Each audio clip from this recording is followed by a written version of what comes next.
जय हिंद दोस्तों। कैसे हैं आप? मैं उम्मीद करता हूं कि आप बहुत अच्छे होंगे। दोस्तों, जो हमारा एसआई का सेशन चल रहा है उसके संबंध में मैं फिर आपके सम्मुख उपस्थित हूं, आपका हमदर्द, आपका दोस्त, आपका भाई। दोस्तों, आज का जो हमारा टॉपिक है उच्च न्यायालय या राज्य स्तर पर जो न्याय व्यवस्था की सर्वोच्च प्रणाली होती है दोस्तों, उसे उच्च न्यायालय, उसके बारे में आज हम पढ़ेंगे। तो भारत में उच्च न्यायालय संरचना एवं स्थापना, उससे पहले दोस्तों मैं आपको यहाँ पे बतलाना चाहता हूँ कि भारत में, ठीक है, जो शासन व्यवस्था में शक्ति विभाजन किया गया है, शासन में शक्ति विभाजन की जो प्रक्रिया दोस्तों अपनाई गया है कि शक्ति का विभाजन रहेगा केंद्र सरकार, राज्य सरकार।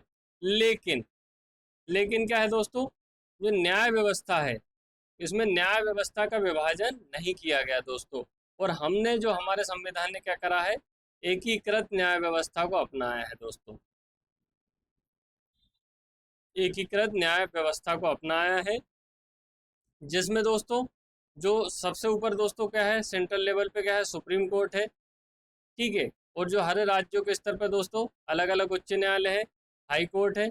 और हाई कोर्ट के नीचे दोस्तों अधीनस्थ न्यायालय जो जिला स्तर पर होते हैं या डिस्ट्रिक्ट कोर्ट होते हैं, ठीक है। तो इस प्रकार से दोस्तों हमने क्या करा है, एकीकृत न्याय व्यवस्था अपनाई है, जिसमें से हमने सुप्रीम कोर्ट के बारे में दोस्तों पढ़ चुके हैं।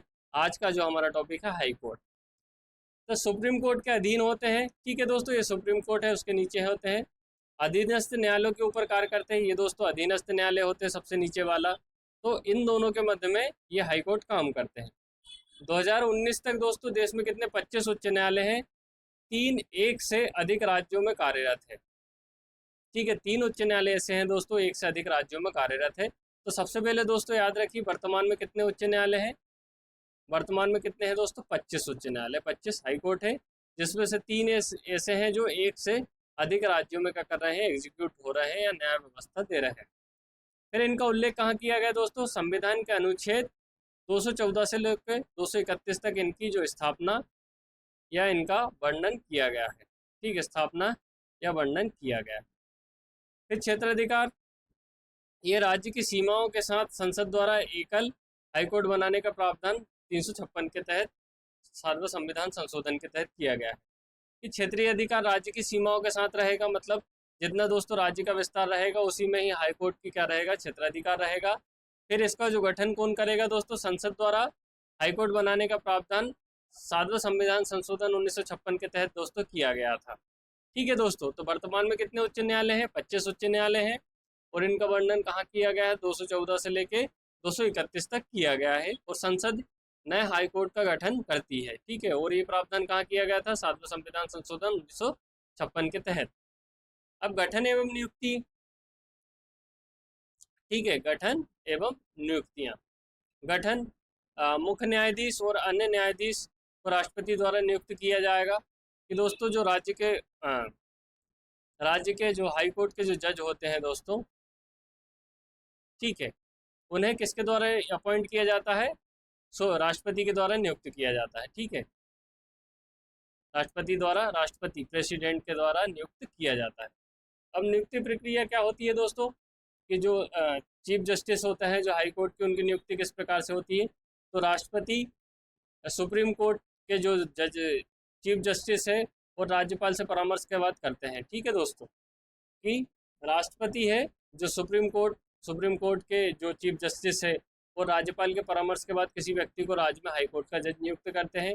अन्य न्यायाधीशों की नियुक्ति किस प्रकार से की जाती है, तो दोस्तों राष्ट्रपति है जो सुप्रीम कोर्ट के चीफ जस्टिस और हाई कोर्ट के चीफ जस्टिस और राज्यपाल से परामर्श के बात करते हैं।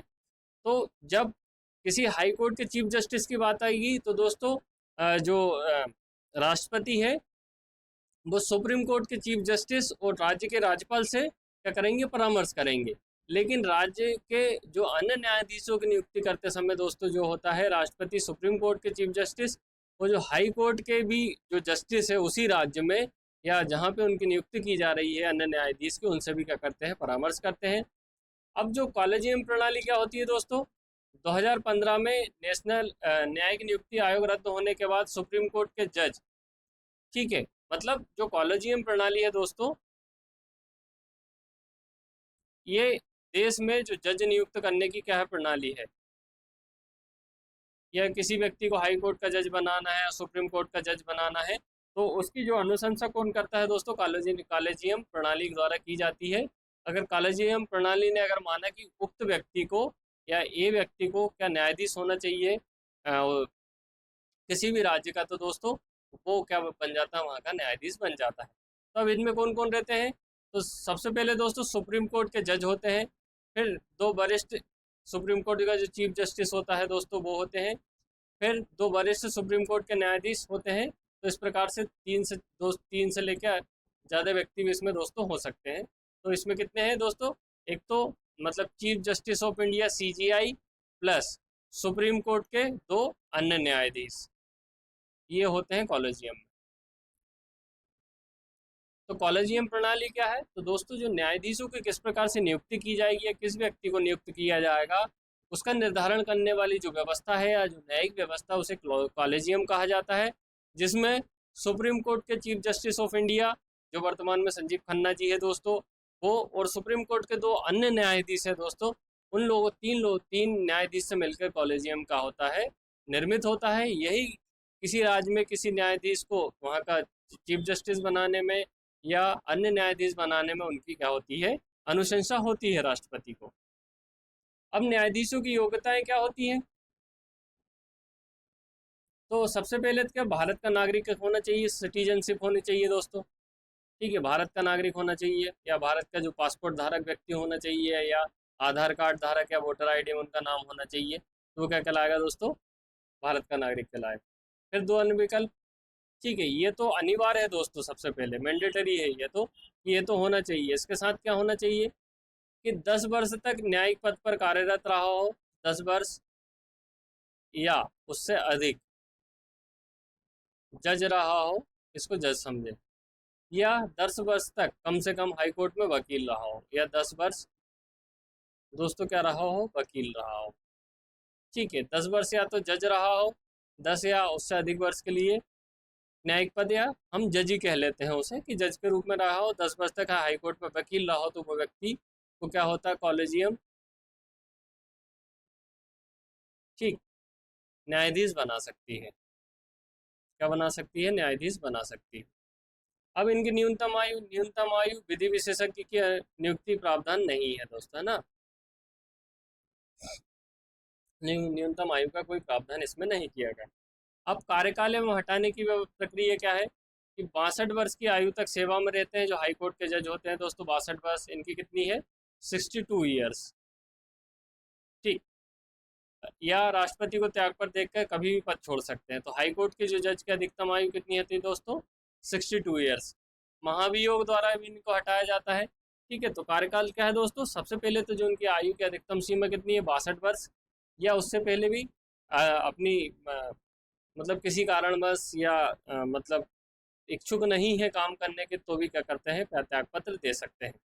फिर महाभियोग भी द्वारा इनको हटा दिया जाता है। तो दोस्तों महाभियोग प्रक्रिया होती है, विधायी प्रक्रिया होती है, ठीक, न्यायिक प्रक्रिया होती है, जो सदन में इनको हटाने के लिए, न्यायाधीशों को हटाने के लिए क्रियान्वित की जाती है। तो संसद द्वारा विशेष बहुमत द्वारा दुराचार और अक्षमता के आधार पर इनको हटा दिया जा सकता है।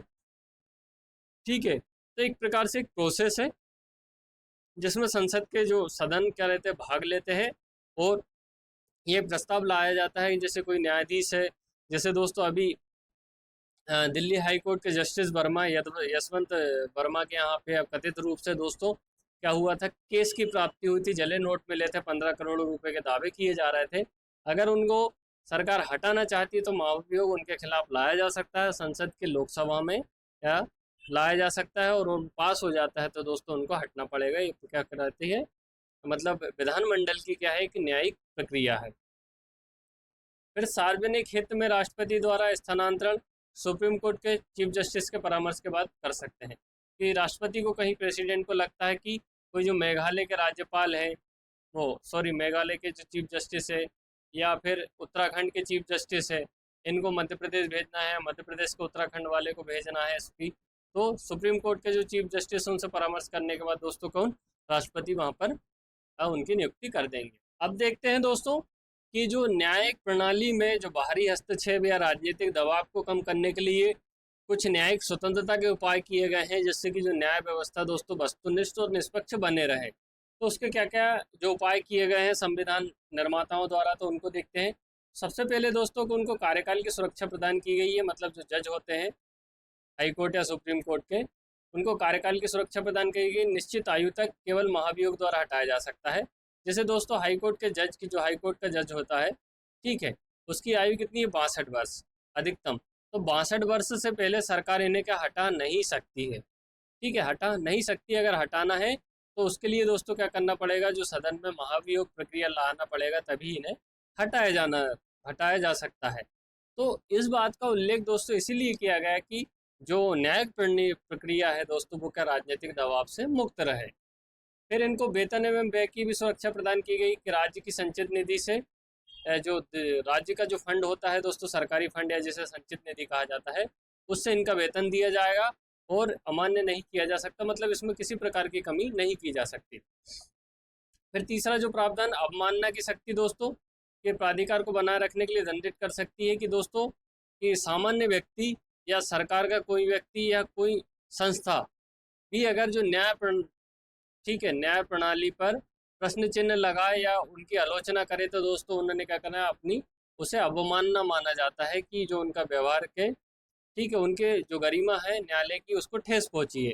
जैसे दोस्तों अगर मतलब कोई व्यक्ति है सुप्रीम कोर्ट जो चीफ जस्टिस ऑफ इंडिया को अपशब्दों का प्रयोग करता है या उनकी जो योग्यता पे प्रश्न चिन्ह लगाता है कि आप भेदभाव करके डिसीजन दे रहे हैं, तो उसे दोस्तों न्यायालय की अवमानना माना जाएगा, ठीक है, मतलब न्याय की अवमानना माना जाएगा और उसके लिए वो दंडित कर सकते हैं किसी व्यक्ति को, किसी भी संस्था को, चाहे वो किसी भी पद पर हो।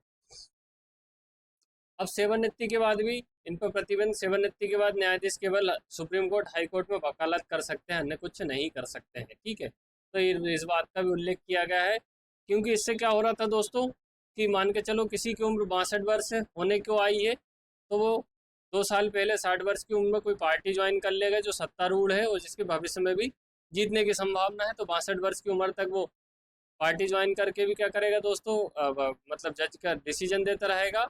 और 2 साल के बाद क्या करेगा, आंतरिक रूप से ज्वाइन कर लेगा, और जब 2 साल बाद रिटायर हो जाएगा तो जो प्रत्यक्ष रूप से दोस्तों क्या कर लेगा, पार्टी ज्वाइन कर लेगा, समर्थन देगा। तो इससे दोस्तों क्या होगा कि जो संबंधित जज की जो विचारधारा है उस पार्टी के संबंध में दोस्तों क्या हो जाएगी, ज़्यादा झुकी नजर आएगी, तो उससे जो न्याय रहेगा वो निष्पक्ष नहीं रहेगा। इसलिए सेवानिवृत्ति के बाद जो न्यायाधीशों के अन्य कार्य करने पर दोस्तों प्रतिबंध लगाया गया है। अब जो अगला क्या है, कार्यपालिका से पृथक्करण की बात भी कही गई कि कार्यपालिका अपना काम करेगी, न्यायपालिका अपना काम करेगी। ये एग्जीक्यूटिव है दोस्तों और ये जुडिशरी है। तो ये अपने क्षेत्र में संप्रभु है, ये अपने क्षेत्र में संप्रभु है, दोनों एक दूसरे के कार्यों में हस्तक्षेप नहीं करेगी। जब जरूरत लगेगी कि सरकार अपना काम नहीं कर रही है, तो न्यायिक सक्रियता, ठीक है, न्यायिक हस्तक्षेप के रूप में सुप्रीम कोर्ट है या जो हाई कोर्ट है दोस्तों, वो किसको, सरकार को मतलब आदेश दे सकती है कि आप ये काम कीजिएगा। अब हाई कोर्ट के क्या अधिकार और क्षेत्र हैं, और अधिकार क्षेत्र और शक्तियां हैं। तो सबसे पहले जो हाई कोर्ट का मूल क्षेत्र अधिकार क्या है कि सबसे पहले जो मतलब हाई कोर्ट में ही उसके संबंध में जाया जाता है। तो दोस्तों समुद्री विवाद है, जैसे दक्षिण भारतीय राज्यों में क्या है दोस्तों, कोस्टल एरिया है, तो वहाँ पे मछुआरे जो मछली पकड़ने के लिए समुद्र में जाते हैं या कोई उससे संबंधित विवाद होता है दोस्तों, वो हाई कोर्ट का क्या है, मूल क्षेत्र अधिकार आता है। फिर दूसरा, अपनी अवमानना के लिए दंड की, अगर उनके जो न्यायिक प्रणाली पे अगर हम हाथ उंगली उठाते हैं या उनकी अवमानना करते हैं, तो वो आपको दंडित कर सकते हैं, ठीक है। चुनाव विवाद दोस्तों, ठीक है, राज्य लेवल पे जो चुनाव होते हैं, स्टेट लेवल में उनमें कोई विवाद उत्पन्न होता है, तो इसमें भी कौन, हाई कोर्ट अपना हस्तक्षेप कर सकता है और डिसीजन दे सकता है। और कौन सा दोस्तों, राजस्व मामले, ठीक है, राजस्व मामले। तो मूल क्षेत्र अधिकार, समुद्री विवाद, अवमानना, चुनाव विवाद और राजस्व मामले दोस्तों, ये हाई कोर्ट के क्या है, मूल क्षेत्र अधिकार में आते हैं। अब रिट के संबंध में दोस्तों, अनुच्छेद 226 में मौलिक अधिकारों और अन्य कानूनी अधिकारों की रक्षा के लिए सुप्रीम कोर्ट से व्यापक सामान्य अधिकार भी इसमें शामिल है। तो दोस्तों रिट क्या होती है, ठीक, रिट क्या है दोस्तों, 5 रिट के बारे में संविधान में उल्लेख किया गया है। 5 रिट कौन सी है दोस्तों, बंदी प्रत्यक्षीकरण है, दूसरा परमादेश है, तीसरा अधिकार पक्ष है, उत्प्रेषण है और प्रतिषेध है दोस्तों। तो ये इस प्रकार की 5 रेटें हैं। 5 रेटें इस प्रकार से समझिए दोस्तों कि जैसे आपके कोई अधिकारों का उल्लंघन हुआ, जैसे ठीक है, आपके मौलिक अधिकारों का उल्लंघन हुआ तो दोस्तों आप आर्टिकल 32 के तहत सुप्रीम कोर्ट में और 226 के तहत हाई कोर्ट में आप रिट लगा सकते हैं। इन्हें क्या बोला जाता है कि आपके अधिकारों को हनन होने पे जो जिस प्रकार की हम जो अपील करते हैं उसे रिट अधिकारिकता कहा जाता है। तो इसका उल्लेख संविधान के आर्टिकल 32 में सुप्रीम कोर्ट के में हम जा सकते हैं अपने अधिकारों को उल्लंघन पे, तो 226 के तहत हाई कोर्ट में जा सकते हैं। ठीक है, तो जो हाई कोर्ट की रिट के संबंध में अधिकारिकता सुप्रीम कोर्ट से भी क्या है दोस्तों ज़्यादा है। वो इसलिए है कि सुप्रीम कोर्ट से 5 रिट को ही एग्री करता है। कौन सा? बंदी प्रत्यक्षीकरण, परमादेश, अधिकार प्रत्यक्ष, प्रतिषेध और ये पांच रिटों को दोस्तों क्या करता है, एक्सेप्ट करता है। जबकि हाई कोर्ट क्या करता है, 5 रिट को अलावा सामान्य अधिकार को भी दोस्तों हनन होता है तो भी इसमें हम क्या कर सकते हैं, हाई कोर्ट में जा सकते हैं। तो मूल क्षेत्र अधिकार हो गया दोस्तों। रिट अधिकारिकता, तो इसका आप जो सबसे ज़्यादा पूछा जाता है कि किस आर्टिकल में उल्लेखित है दोस्तों, तो वो आर्टिकल 226 है। 226 के तहत आपके अगर अधिकारों का हनन होता है तो आप सुप्रीम कोर्ट की शरण में, हाई कोर्ट की शरण में जा सकते हैं। सुप्रीम कोर्ट की भी शरण में जा सकते हैं आर्टिकल 32 के तहत। फिर अपीलीय क्षेत्र अधिकार, ठीक है, अपील करते हैं कि अधीनस्थ न्यायालय के निर्णयों के विरुद्ध अपील, सिविल और फौजदारी दोनों मामलों में। सिविल मामले दोस्तों वो होते हैं जो पैसे के लेन देन से संबंधित जो सामान्य विवाद होते हैं दोस्तों, वो सिविल मामले होते हैं। और फौजदारी मामले दोस्तों एक प्रकार से हिंसक गतिविधियां होती है, किसी को मारना या हाफ मर्डर या मर्डर है, ठीक है, या पॉस्को एक्ट है या 376 है दोस्तों। इस प्रकार के जो अपराध होते हैं दोस्तों वो फौजदारी अपराध कहा जाता है। तो इन मामलों में दोस्तों हम मतलब डिस्ट्रिक्ट लेवल पे जो अधीनस्थ न्यायालय होते हैं, डिस्ट्रिक्ट कोर्ट होते हैं दोस्तों, इन्होंने मान के चलो आपके पक्ष में अपना डिसीजन नहीं दिया तो आप उनके विरोध में हाई कोर्ट में क्या कर सकते हैं, अपील कर सकते हैं। तो ये अपीलीय क्षेत्र अधिकार कहलाता है। फिर पर्यवेक्षी अधिकार, पर्यवेक्षण करना, ठीक है दोस्तों। जो न्याय व्यवस्था है तो हाईकोर्ट मध्य में, इनके नीचे अधीनस्थ न्यायालय रहते हैं। तो अधीनस्थ न्यायालय और ट्रिब्यूनल पर नियंत्रण करता है, कौन करता है? हाईकोर्ट करता है राज्य लेवल पे। या जो जिला स्तर पर जो न्यायालय होते हैं उनको पर्यवेक्षण करता है कि ये किस प्रकार से काम कर रहे हैं, कोई गलत तो नहीं हो गया, या डिसीजन देते समय कोई ऐसे शब्दों का प्रयोग तो नहीं कर रहे हैं जिससे कि न्याय की गरिमा भंग हो। ठीक है। रिकॉर्ड कोर्ट, निर्णय अधीनस्थ न्यायालयों के लिए बाध्यकारी, अवमानना के लिए दंडित कर सकते हैं। रिकॉर्ड कोर्ट का तात्पर्य होता है दोस्तों जो हाई कोर्ट डिसीजन देगा वो भी एक क्या रहेगा, एक प्रकार से कानून रहेगा। और जो अधीनस्थ न्यायालय अगर उससे संबंधित कोई विवाद आएगा तो जो हाई कोर्ट ने जो डिसीजन दिया उसके आधार पर वो अपना फैसला सुना सकते हैं, तो वो एक रिकॉर्ड के रूप में रहेगा। और अवमानना के लिए दंड है दोस्तों। हाई कोर्ट के खिलाफ भी अगर हम ऐसी ओछी टिप्पणी करते हैं तो भी वो क्या कर सकते हैं, हमें दंडित कर सकते हैं। अब न्यायिक पुनरावलोकन क्या है दोस्तों? आर्टिकल 13 और 226 कानूनों, कार्यपालिका आदेशों की संवैधानिकता की जांच। आर्टिकल 13 में दोस्तों लिखा गया है कि कोई भी विधि जो मौलिक अधिकारों का हनन करेगी, ठीक है, इसको आप ध्यान से सुनिएगा दोस्तों, है ना। आर्टिकल 13 में क्या लिखा कि कोई भी विधि जो मौलिक अधिकारों का हनन या उल्लंघन करेगी उस हद तक शून्य होगी जिस हद तक वो क्या करेगी, मौलिक अधिकारों का हनन कर रही है। मान के चलो आपने 20 पेज का कोई दोस्तों कानून बनाया और 20 पेज में से आखिरी के 2 पेज है दोस्तों वो संविधान का उल्लंघन कर रहे हैं, तो वो जो आखिरी के 2 पेज है दोस्तों वो कानून के क्या हो जाएंगे, शून्य हो जाएंगे। तो यही बात आर्टिकल 13 में लिखी गई है। और 226 के तहत दोस्तों क्या होता है, हम हाई कोर्ट में जाके अपना मतलब रिट जारी कर सकते हैं। अब अधीनस्थ न्यायालयों पर किस प्रकार का नियंत्रण रहता है? जिला न्यायाधीशों की नियुक्ति तैनाती में राज्यपाल को सलाह देते हैं कि जो हाई कोर्ट के जज होते हैं दोस्तों, ठीक, जो हमारा हाई कोर्ट कहाँ है दोस्तों, जबलपुर में है, ठीक है। तो जबलपुर के जो जज रहेंगे वो जो जिला न्यायाधीशों की नियुक्ति और तैनाती के संबंध में क्या करेंगे, राज्यपाल को क्या देंगे, सलाह देंगे कि आप इस व्यक्ति को या इस जज को इस मतलब इस जिले में मतलब अपॉइंट करें। किसको? राज्यपाल को सलाह देंगे। संवैधानिक प्रश्नों वाले मामले स्वयं ले सकते हैं कि मान के चलो सरकार ने कोई कानून बनाया है और अधीनस्थ न्यायालय उसका क्या करने लगे हैं, सुनवाई करने लगे हैं, और जिसमें क्या है संविधान का मतलब संविधान की कोई बात उल्लेखित है दोस्तों, तो वो इस जो सुनवाई को क्या बना सकते हैं, अपने पास बुलवा सकते हैं। अधीनस्थ न्यायालय से हाई कोर्ट में हाई कोर्ट के जज उस जो सुनवाई को दोस्तों ट्रांसफर करने का कह सकते हैं। फिर अधीनस्थ न्यायपालिका के कार्य और अनुशासन पर निगरानी रखते हैं कि ये किस प्रकार से काम कर रहे हैं, सही काम कर रहे हैं या नहीं कर रहे हैं। अनुशासन तो बराबर बरकरार है ना, या जो जजेस की जो गरिमा है जज की, उसका पालन हो रहा है या नहीं हो रहा है, इन सभी बातों को हाई कोर्ट द्वारा नियंत्रण किया जाता है, पर्यवेक्षण किया जाता है। अब देखते हैं दोस्तों कार्यकारी या अतिरिक्त न्यायाधीश। ठीक है, कार्यकारी कौन होता है दोस्तों, कि जो हाई कोर्ट का चीफ जस्टिस होता है दोस्तों, अगर वो अनुपस्थित है या उनकी रिक्ति है या मतलब वो पद पे नहीं है, तो उसकी स्थिति में दोस्तों कार्यकारी चीफ जस्टिस को क्या किया जाता है, नियुक्त किया जाता है किसी अन्य न्यायाधीश को।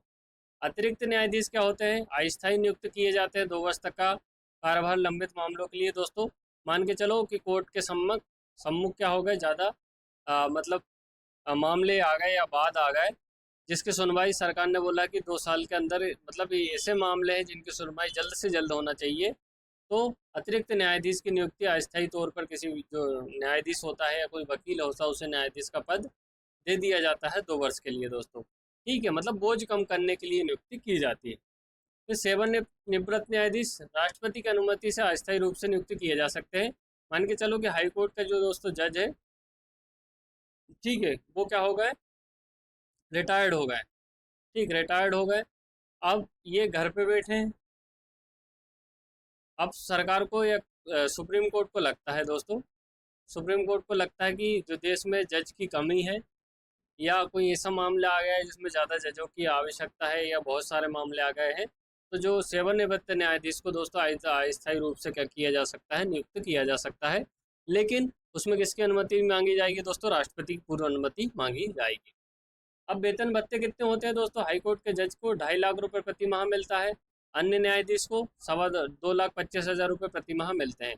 तो हाईकोर्ट के जो जस्टिस है दोस्तों, उसको कितने मिलते हैं, 2.5 लाख, और जो अन्य न्यायाधीश को 2,25,000 रुपये।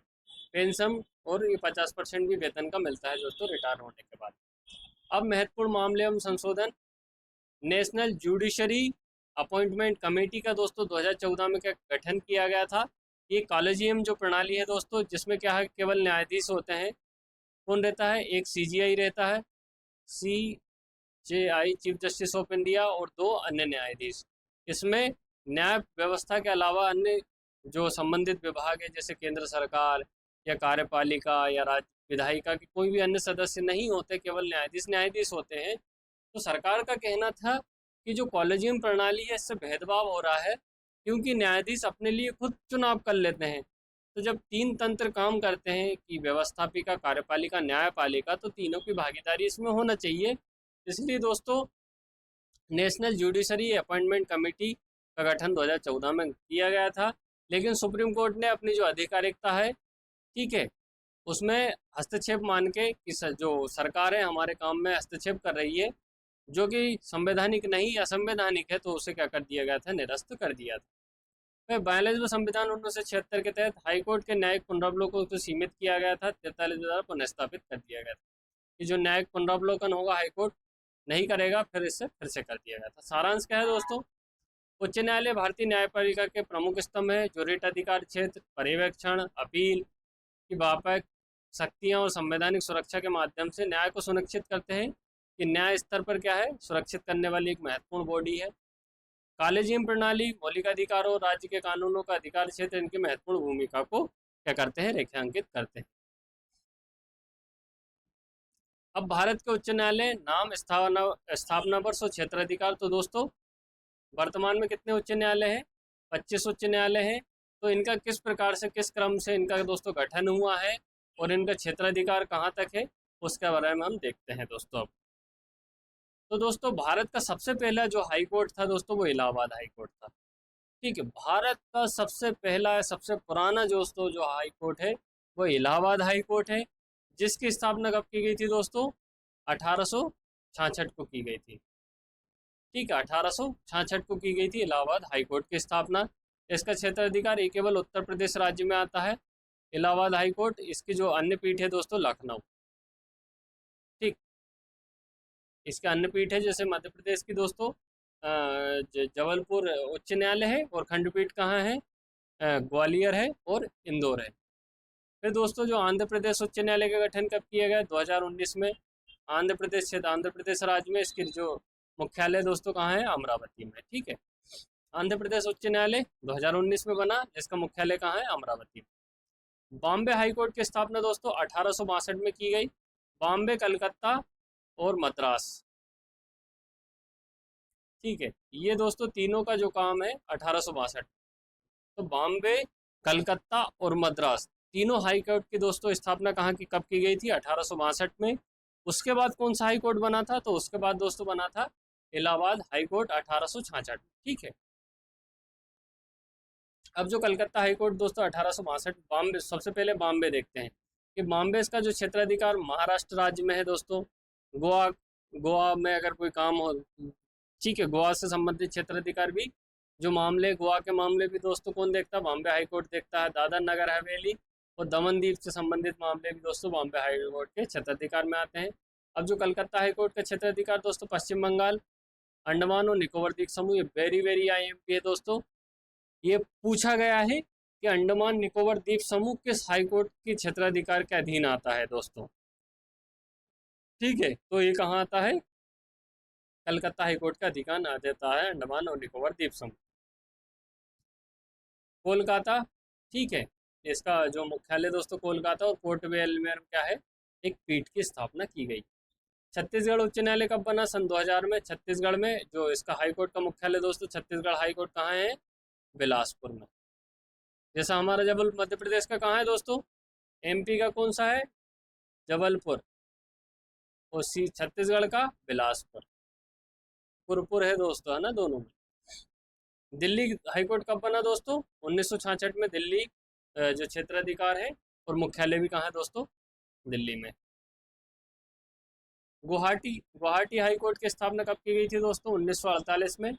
जो असम का है, तो इसका जो क्षेत्राधिकार दोस्तों असम है, नागालैंड है, मिजोरम है और अरुणाचल प्रदेश, ये 4 राज्य आते हैं दोस्तों। गुवाहाटी उच्च न्यायालय की अंतर्गत कितने राज्य आते हैं दोस्तों? 4 आते हैं, असम, नागालैंड, मिजोरम और अरुणाचल प्रदेश। मुख्यालय कहाँ है गुवाहाटी का? गुवाहाटी में है। कोहिमा जो नागालैंड की राजधानी, वहाँ पे। आइजोल, ठीक है, मिजोरम की। और अरुणाचल प्रदेश की ईटानगर में 3 पीठें हैं सब। ठीक है, जो अन्य 3 राज्य हैं उनमें उनकी जो राजधानी में उनकी गुवाहाटी उच्च न्यायालय की पीठ है। गुजरात की स्थापना कब की गई थी? 1960 में दोस्तों, गुजरात। और जो मुख्यालय है गुजरात का अहमदाबाद। ठीक। हिमाचल प्रदेश 1971 में, हिमाचल प्रदेश जो हाई कोर्ट है दोस्तों शिमला है। हिमाचल प्रदेश हाई कोर्ट कहाँ है? शिमला में।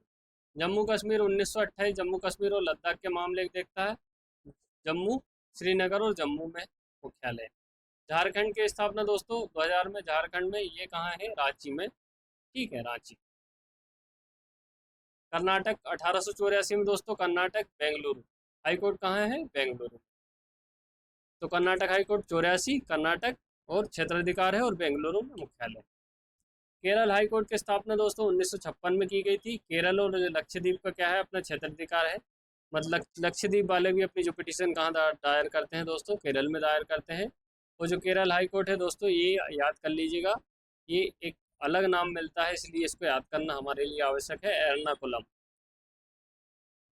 ठीक है, एर्नाकुलम, इसको याद रखिए क्योंकि एक अलग नाम है, आप जितने नाम सुनते हैं उससे। मध्य प्रदेश दोस्तों 1956 में बना मध्य प्रदेश हाई कोर्ट, जिसका क्षेत्राधिकार मध्य प्रदेश है।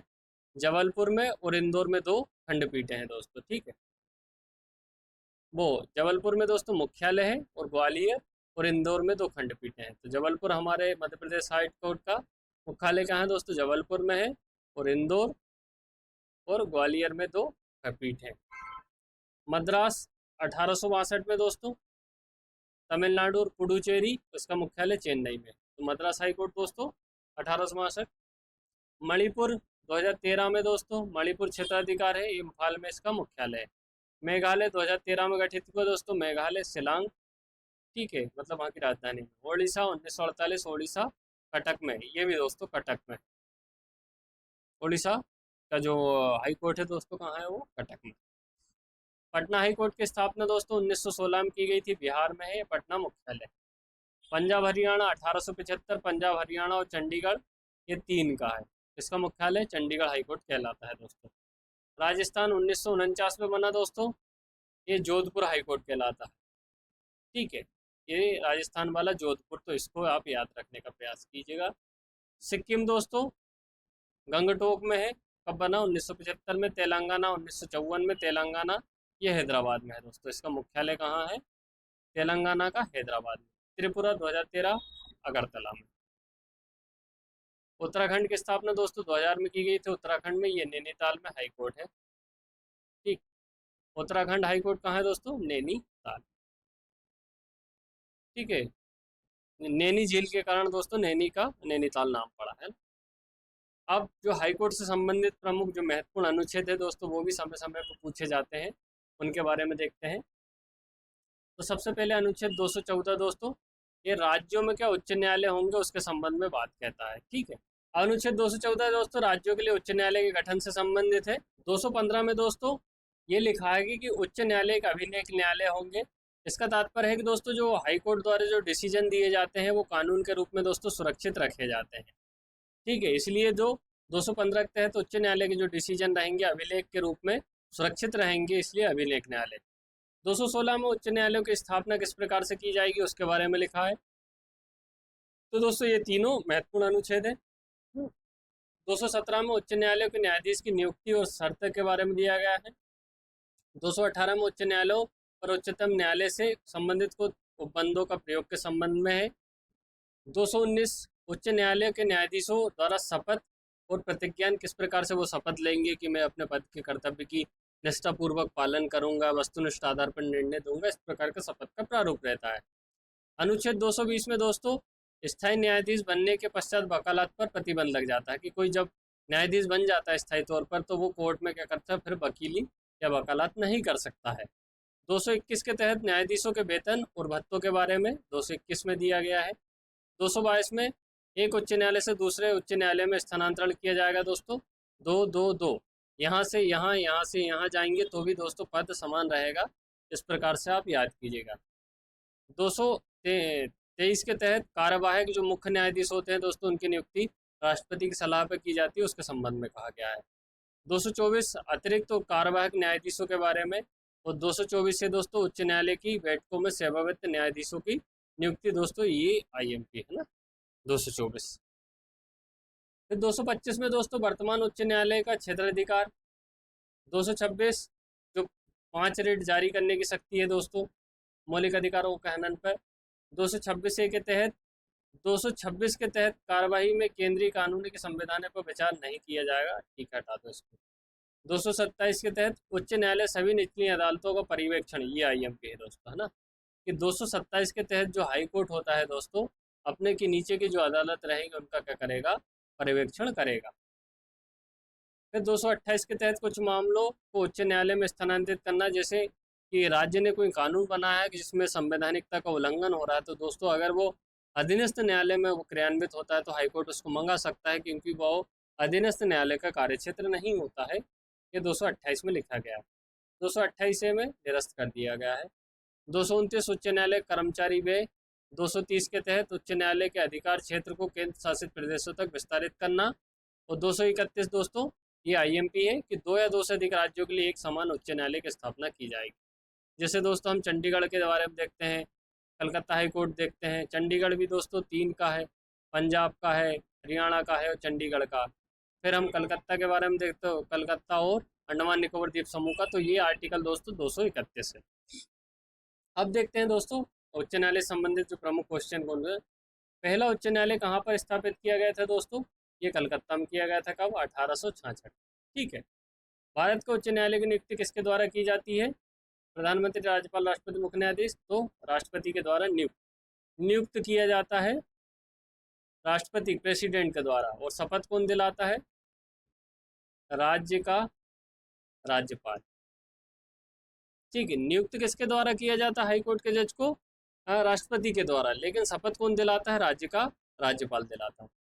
भारत के संविधान के किस अनुच्छेद के अंतर्गत उच्च न्यायालय की स्थापना का प्रावधान है? तो 214 के तहत दोस्तों स्थापना की जाती है। न्यायाधीशों की सेवानिवृत्ति आयु तो दोस्तों कितनी होती है? हाईकोर्ट वाले में 62 वर्ष होती है। कुछ कितने उच्च न्यायालय 24 तक दोस्तों? 25 उच्च न्यायालय। ठीक है, भारत में वर्तमान में कितने? 25 उच्च न्यायालय। कौन सा उच्च न्यायालय 3 राज्यों की न्यायिक सेवा प्रदान करता है? बॉम्बे, गुवाहाटी, दिल्ली, पटना। तो दोस्तों गुवाहाटी, जो असम, नागालैंड और मणिपुर, ये राज्यों में भी अपनी सेवा प्रदान करता है। बॉम्बे सिर्फ कहाँ कहाँ दोस्तों? ये गोवा और बॉम्बे, गुवाहाटी, दिल्ली, दिल्ली, पटना, पटना। दिल्ली उच्च न्यायालय की स्थापना कब की गई थी दोस्तों? 1996। उच्च न्यायालय का रेट जारी करने का किस अनुच्छेद के तहत दोस्तों? 226 के तहत हाई कोर्ट में 5 रेट जारी की जाती है दोस्तों। रेट के बारे में मैंने सुप्रीम कोर्ट पढ़ाया था, उसमें बतला चुका हूँ। और हाई कोर्ट में 5 आर्टिकल 226 के तहत और सुप्रीम कोर्ट में आर्टिकल 32 के तहत बंदी, प्रत्यक्षीकरण, परमादेश, अधिकार प्रति निषेध और उत्प्रेषण, ये 5 रेटें जारी की जाती है।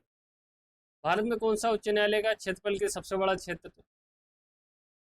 कौन सा उच्च न्यायालय क्षेत्रफल की दृष्टि से सबसे बड़ा है? तो दोस्तों राजस्थान उच्च न्यायालय, इसका जो क्षेत्र है वो बड़ा है।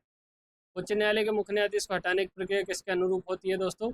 संसद द्वारा, उसी प्रकार से जो सुप्रीम कोर्ट के न्यायाधीश के लिए होती है। दोस्तों अगर सेशन पसंद आ रहा हो तो कृपया वीडियो को लाइक कीजिएगा, कमेंट कीजिएगा और सब्सक्राइब कीजिएगा। दोस्तों मैं खुदा से दुआ करता हूँ कि वो आपकी हर तमन्ना जल्द से जल्द मुकम्मल करे और आपके घर परिवार में सुख शांति समृद्धि बनाए रखे और ईश्वर आपको खुशहाल रखे दोस्तों।